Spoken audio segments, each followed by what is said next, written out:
From the beginning of the restoration program, local stakeholders and the public made it clear that water quality and water quality improvement was one of their top priorities. I think it's common knowledge that beach advisories are a frequent occurrence and an issue for our coast. Using these restore dollars to improve water quality and maybe reduce the frequency of those beach advisories was going to be a top priority.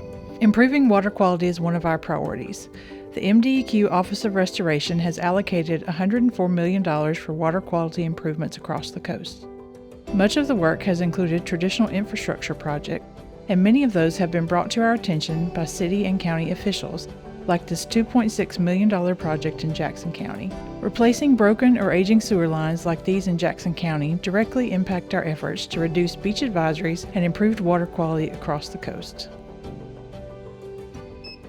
Our new state-of-the-art water quality testing lab uses the findings of data analysis to identify upstream sources of bacteria. We can pinpoint the source of the bacteria that is contributing to the beach advisories.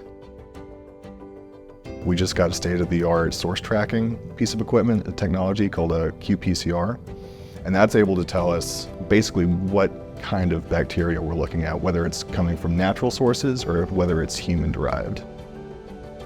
Once the source of the bacteria is identified, we reach out to cities and counties to figure out what is the potential problem and address it, whether it is aging septic tanks, aging sewer lines, or lift stations that need to be repaired or replaced. We do have some pilot projects that we're funding, one of which is about to go under construction right now. It's a beach outfall pilot project, which is a type of green infrastructure system where we will be replacing a box culvert on the beach, which is draining storm water from Highway 90, and replacing it with a dune system which will naturally kind of treat the storm water before it enters the sound.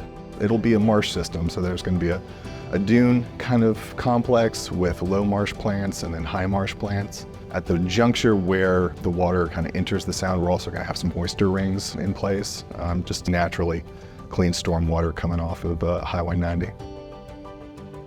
So I think the agency has done a really good job of hearing the public say we'd like something done about these beach advisories and then trying to figure out what can be done.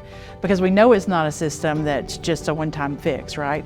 We know there are watersheds where we need to do sewer work, there's watersheds where we need to do stormwater work, and then how do we use this money to make the most direct impact? And so I think you see by the fact that the governors have set aside $104 million to specifically address water quality and then encouraged us to follow the science.